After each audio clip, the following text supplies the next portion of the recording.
The first thing that struck anyone about Blackthorn Penitentiary was its silence. Not the kind of silence that brought peace or calm, but a heavy, oppressive quiet that seemed to press against your chest like an invisible weight.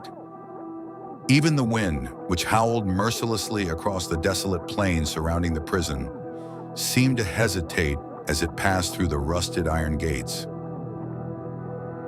It was a place where time seemed to stand still, frozen in an era long forgotten by the rest of the world.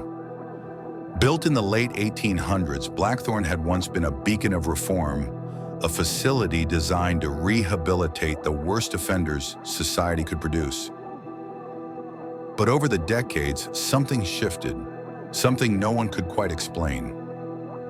By the time Dr. Evelyn Carter arrived on a cold November morning in 2015, Blackthorn had become a relic of failure, abandoned for nearly 30 years after a series of unexplained incidents forced its closure. Evelyn wasn't a believer in ghosts or supernatural phenomena. A forensic psychologist with 2 decades of experience under her belt, she prided herself on logic and evidence. Her job was to investigate the psychological impact of incarceration, and when she received a call from the Department of Corrections asking her to assess the feasibility of reopening Blackthorn, she saw it as an opportunity, a chance to understand the human psyche in extreme isolation. But as she stepped out of her car and looked up at the looming structure before her, even Evelyn felt a shiver crawl down her spine. The building was a labyrinth of crumbling brick walls and barred windows, its once white facade now stained with grime and age.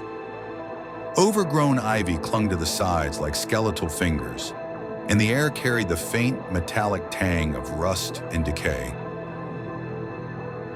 "This is going to be interesting," she muttered to herself, clutching her clipboard tighter than necessary. Joining her were 3 others. Marcus, a structural engineer tasked with evaluating the building's safety. Rachel, a documentary filmmaker eager to capture the story of Blackthorn's potential rebirth. And Officer Grayson, a retired corrections officer who had worked at Blackthorn during its final days. He hadn't spoken much since they'd met earlier that morning, his weathered face etched with lines that spoke of sleepless nights and heavy burdens. "Ready?" Evelyn asked, forcing a smile that didn't quite reach her eyes. No one answered. Instead, they exchanged uneasy glances before following her toward the entrance. As the group stepped inside, the heavy wooden doors creaked shut behind them with a sound so loud it echoed through the empty halls like a gunshot. For a moment, Evelyn thought she heard something else, a faint whisper, almost imperceptible. But when she turned to ask if anyone else had heard it, the others were already moving deeper into the building. Inside, the air grew colder, though not in the way you'd expect from an old, drafty building. It was more than temperature, it was presence. The kind of chill that made your skin prickle and your instincts scream to leave. Yet Evelyn pressed on, her professional curiosity outweighing her unease. The group started in what had once been the administrative wing. Dust-covered desks sat untouched, papers scattered haphazardly as if everyone had fled in a hurry. Faded photographs hung crookedly on the walls, their subjects staring blankly back at the intruders. One image caught Evelyn's attention, a group photo of staff members, all smiling except for one man standing slightly apart. His expression wasn't angry or sad, it was hollow, as though he were looking straight through the camera lens and into some other realm entirely.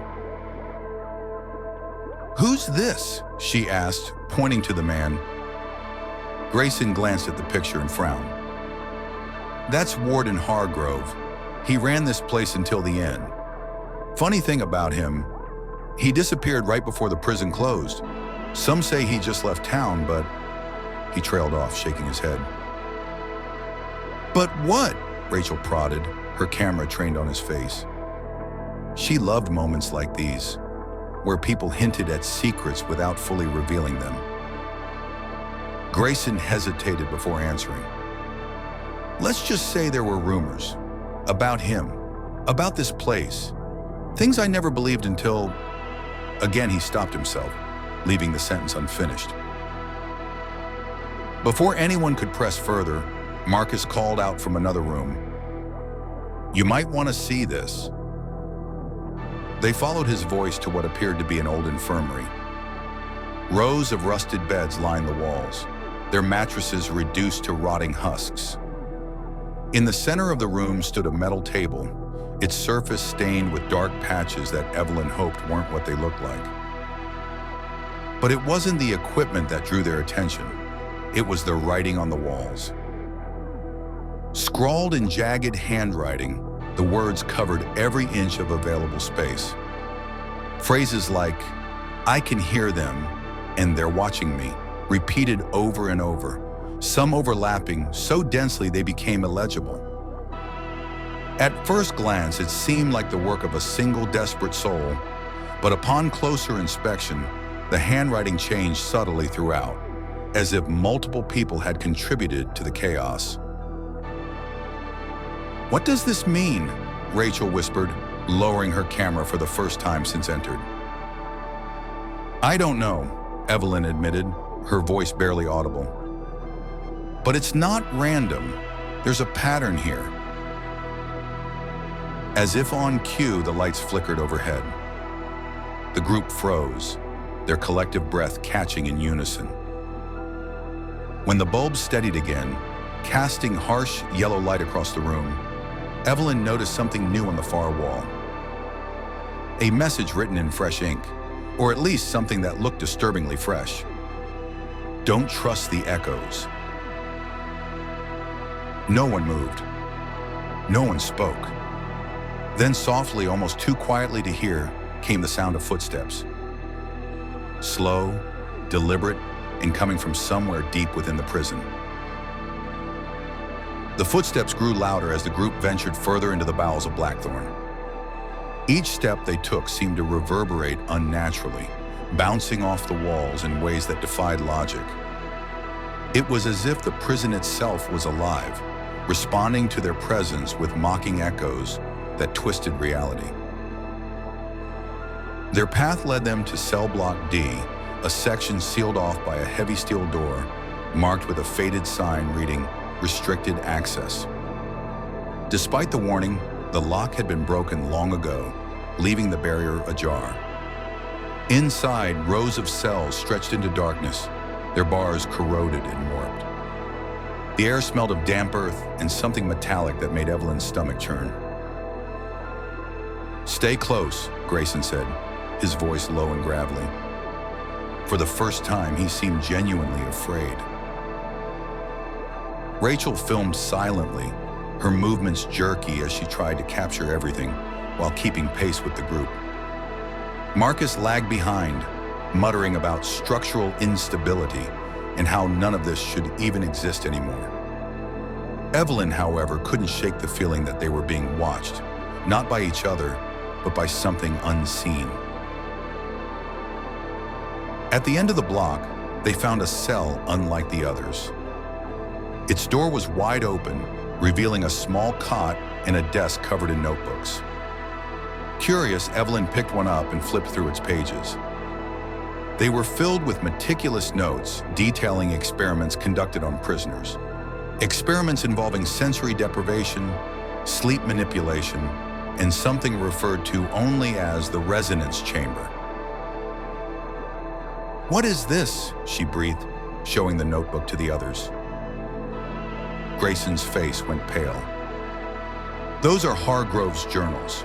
He was obsessed with finding a way to purge criminals of their violent tendencies. Said he wanted to cleanse their souls."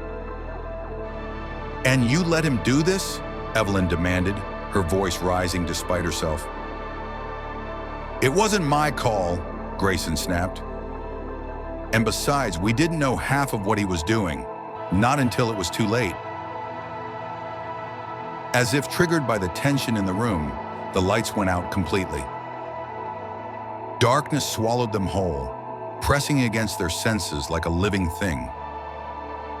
Panic set in immediately, their flashlights cutting weak beams through the void. That's when they heard it, the whispers. Low and guttural, the voices seemed to come from everywhere and nowhere all at once. They spoke in fragments, repeating phrases like, "Help us," "Make it stop," and "He's still here." The words overlapped and distorted, creating a cacophony that clawed at their sanity. "We need to get out of here," Rachel shouted, her usual composure cracking. "No!" Evelyn countered, surprising even herself. "We can't leave. Not yet. Whatever happened here, it's important. We have to figure it out."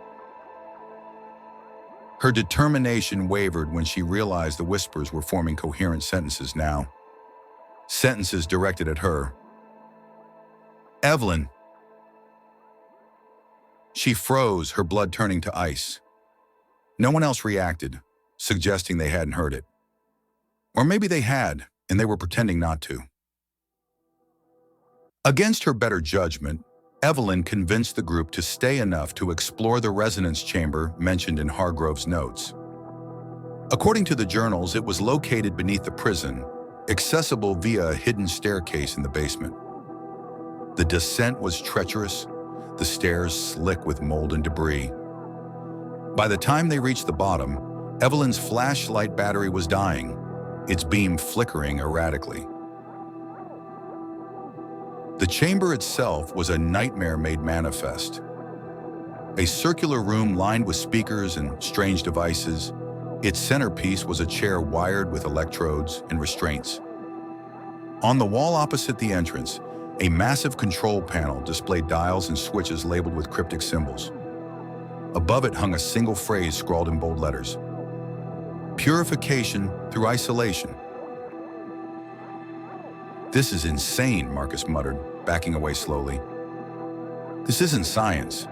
This is torture." Evelyn ignored him, her focus drawn to a folder lying on the control panel. Inside were detailed accounts of the prisoners subjected to the experiments. Each entry described how prolonged exposure to the chamber caused auditory hallucinations, paranoia, and eventually complete mental breakdowns. Many of the subjects claimed to hear voices urging them to harm themselves or others. Then she found the last entry.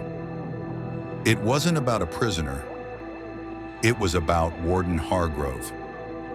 According to the notes, Hargrove had become obsessed with proving his theories correct, even volunteering himself for the procedure. But something went wrong. The final log simply read a period. "Subject has merged with the frequency. Containment impossible." Before Evelyn could process what that meant, the machines powered on. Sparks flew from the control panel as the speakers emitted a deafening hum that vibrated through their bones. The walls began to crack, revealing veins of glowing blue light pulsating beneath the surface. And then they saw him, or rather, it. Standing in the center of the room was a figure cloaked in shadow, its form shifting and writhing like smoke. Its eyes burned with an unnatural light, locking onto Evelyn with predatory intent. "You shouldn't have come," it rasped, its voice layered with countless others. "Now you'll join us." The entity lunged, forcing the group to scatter. Chaos erupted as they fought to escape the collapsing chamber. Evelyn grabbed the folder, knowing it held the key to understanding, and stopping whatever Hargrove had unleashed. Back in the main hall, they found the front doors jammed shut. Desperate, they smashed a window and crawled outside, emerging into the frigid night air, just as the prison shuddered violently behind them. With a deafening roar, the building imploded inward, bearing the horrors beneath tons of rubble. Breathing heavily, Evelyn stared at the ruins, clutching the folder tightly. She knew the truth now, and she also knew they weren't safe. The whispers still lingered at the edge of her hearing, promising that the echoes would never truly die.